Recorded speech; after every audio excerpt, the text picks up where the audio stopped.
Hi, this video tutorial is regarding the schedule pattern for team members and the new team member change form. So, when we enter in a schedule pattern, you've got the team member, you right mouse click on the team member and you go to schedule pattern. In this example, this is a casual going onto a permanent roster. So the schedule pattern will appear.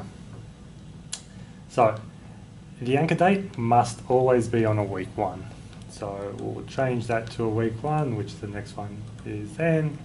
And the start date will also be on that week 1. You can start new team members in any week because they are a brand new team member, but please make sure that the anchor date is week 1. So in this instance, let's go and key in some shifts.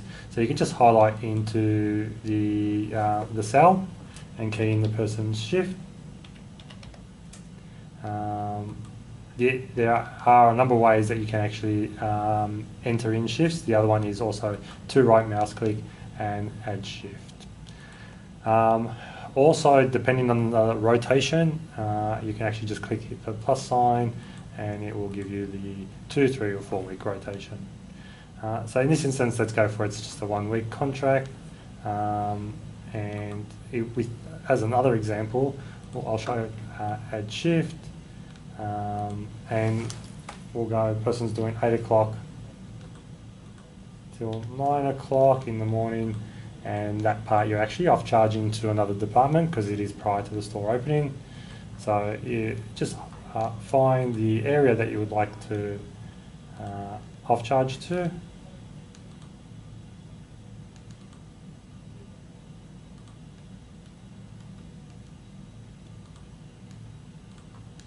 And apply, and then just add another row, so from 9 till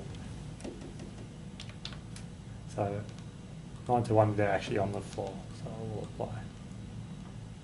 So as you can see, there's 2 arrows here that indicates there's actually a transfer in there. So this team member is actually contracted 10 hours per week. So once we're comfortable with this, and please be aware that this is for a new team member, you then just click apply, and then you tick OK. Save and refresh, and you should be fine. As you can see, there's the actual shifts. Just going back onto that point, the team members that are actually already permanent and you're changing their schedule pattern, you'll notice when you click onto schedule pattern, you'll notice there's one already in there. Please make sure that you actually add in the pattern. Do not edit the current pattern. So you'll actually just need to add a pattern. The new anchor date, which is a week 1, the start date for current team members has to be a week 1 as well. The other thing to be wary of as well is when you're actually keying in a new schedule pattern for those team members, that you actually also need to click override other pattern. This will override that pattern over here. The other thing as well is for limited tenure contracts that you'll actually need to put in an end date here. What then happens is from the end date, the day after, that current pattern will then regenerate and the team member will go back to their original contract. Okay, so we'll cancel. So we highlight the team member, and now is the process in regards to the team member change form. So highlight the team member and click on go to and go to reports.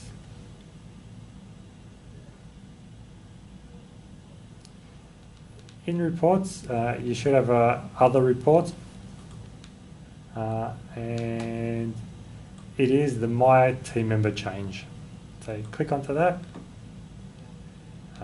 As you can see, it's got the previous selected employee.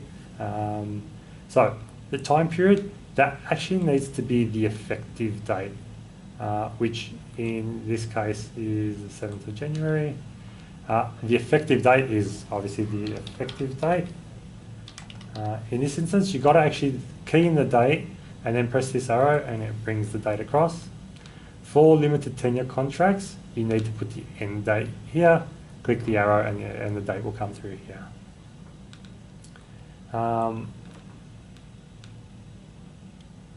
If you are actually also changing their classification, so the rate, you can just drop down and select their new rate. The expected weekly hours, so that team member was working 10 hours per week, so you click 10, again press the arrow.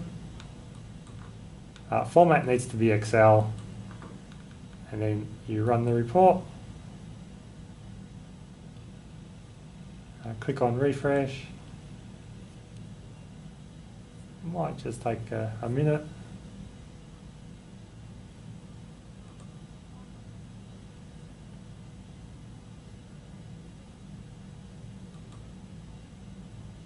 Okay, so bring up the team member change form.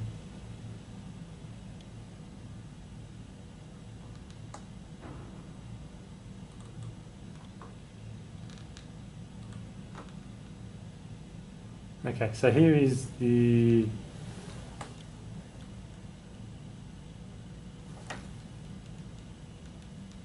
new team member change form. As you can see, being that this person is a casual, their contract hours don't match with what is in the payroll system.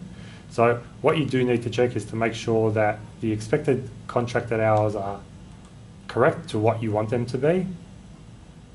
And you've got the effective dates here as well. Just further down below, you've got any changes also that are made from here. That the team member is will be a permanent team member, so you'll need to key in perm here, and you'll also need to key in the break rule code. Now, the break rule code can be found on MyConnect under Retail Ops, Store's New Way of Working, Workforce Management, Forms, and Team Member Change Form Codes table. So you key in the new work rule and any other changes that you're also making if you're changing the person's department as well. Once you have completed and you're satisfied with this, the other thing as well is to change this from cash to perm as well. Once you're happy with this, you actually need to email this now to payroll@myer.com.au. This form will no longer need to be sent through to the workforce management team. And that is the new team member change form. Now, just going back onto this contract not matched component of it, I have prepared one earlier where the team member's contracted hours in the payroll system are, I guess, 45 hours, and the actual contract that has been keyed in is 42.5. This is actually highlighting that what you've keyed in possibly can be correct. If they have decreased the hours and you're happy with the actual hours that it is now 42.5, that is fine. But please make sure that you actually pay attention to the screen. If it does come up as contract hours mismatch, that you have a look to make sure that you've keyed in the schedule pattern correctly.